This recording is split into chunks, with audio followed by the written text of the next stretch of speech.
All right, so we are going to be reading Paul Bunyan and the Great Popcorn Blizzard. This is a tall tale. Does anybody know what a tall tale is? It's supposed to be something not real.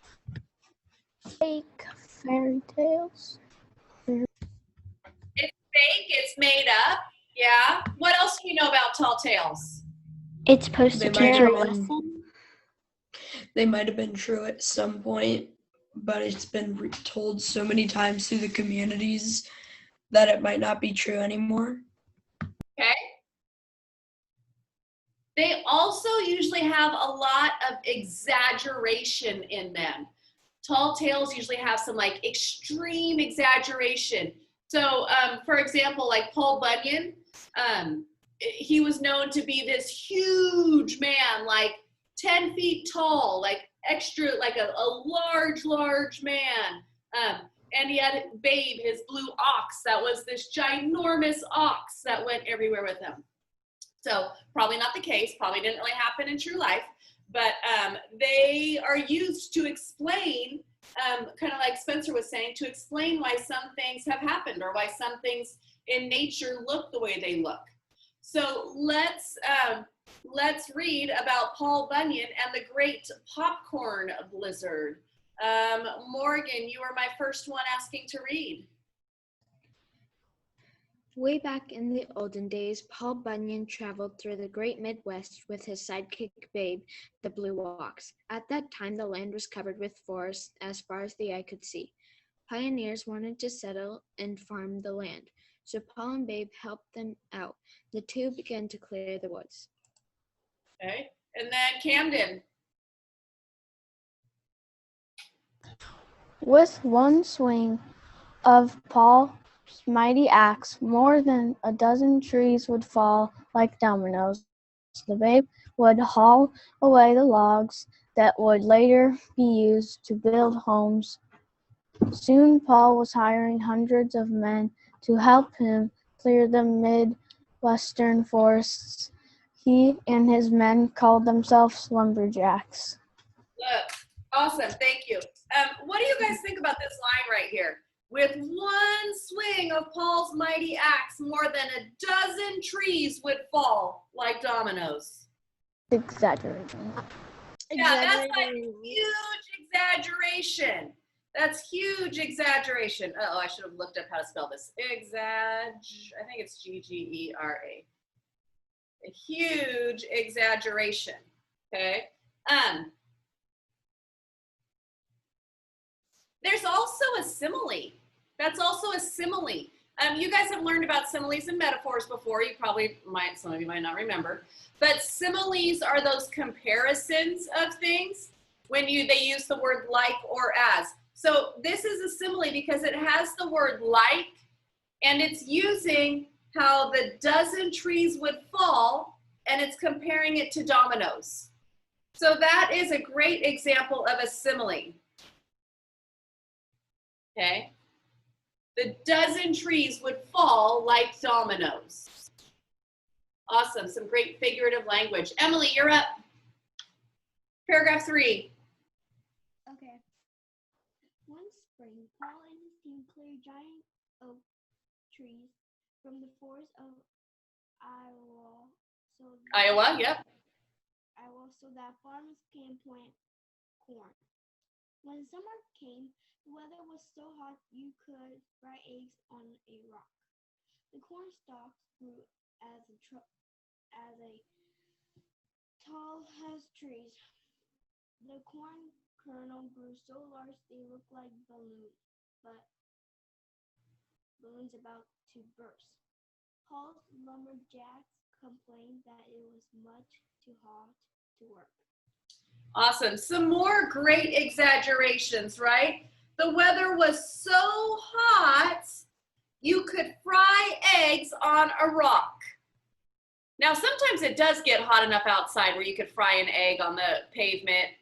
Some people have even made cookies in their car when it gets really hot outside, but that's a pretty big exaggeration.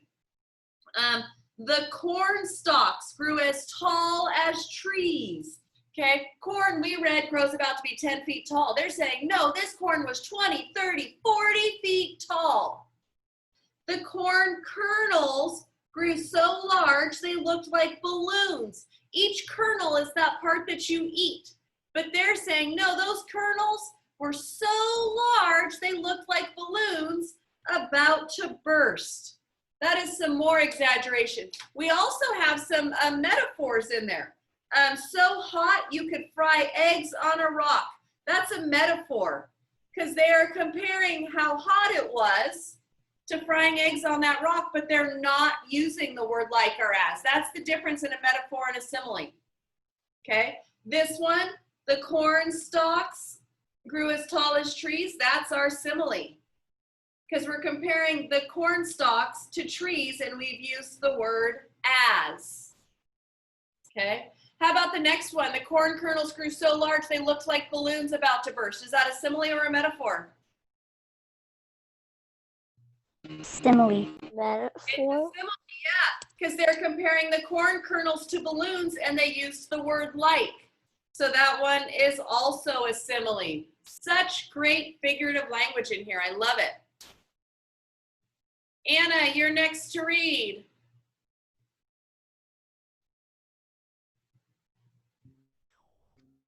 On a scorching day, when the temperature was above 110 degrees, the corn started popping all across Iowa.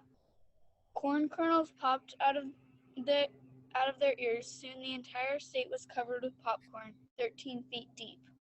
Oh my goodness. Soon the entire state was covered with popcorn, 13 feet deep. This is a lot of exaggeration. Yep, you got it. All right, Miguel, bring it home for us.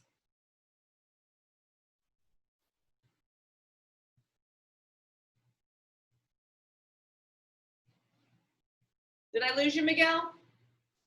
Oh, never mind. The lumberjacks thought it was a snowstorm. They ran inside, put on their jackets and gloves, and came back out to play in the snow. They made snowmen out of popcorn and had a popcorn fight. Later on, the men had a good laugh when they realized that during the great popcorn blizzard, everyone forgot how hot it really was. That's funny because that's what I was thinking when they were talking about when I was first listening to that paragraph, how really they're putting on jackets and gloves and going outside when all this time they've been complaining about how hot it is outside. They were having so much fun, they forgot how hot it was outside.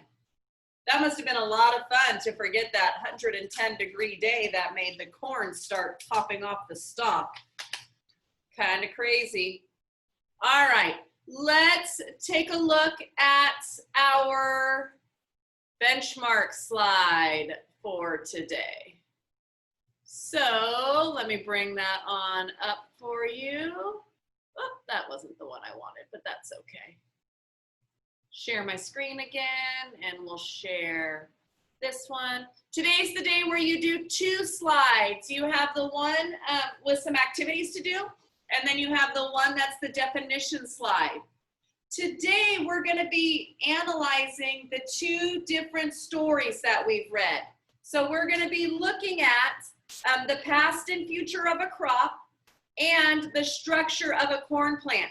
And we're going to be identifying different types in those things.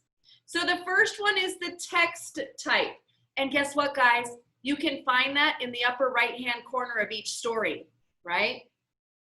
The next line where it says point of view, that is it subjective or objective? And I will give you a warning, the past and future of a crop is both. It's subjective and it's objective. Because the beginning part of it was objective. Now the editorial part at the end, where they were having that debate, that's subjective. The next section where it says use of reasons and evidence, that's how is that article using evidence to tell us about things. So you're just kind of talking about how they're using evidence in their article. And then the last one, the language, the signal words, you're telling me which words told you that it was objective or subjective. Which words in the story tell us if it's objective or subjective, okay? And then the next slide is the definition slide. So if you are stuck and confused on slide 6, that's okay, because we are going to be meeting together and going over it. I'm gonna meet with all groups again today. So if you are stuck on slide 6, skip it for now and just move on to slide 7 that has your definitions and your sentences, okay? And then when you meet with me, be ready to come back and work on slide 6. Let's take out our planners and write down what our plan is going to look like.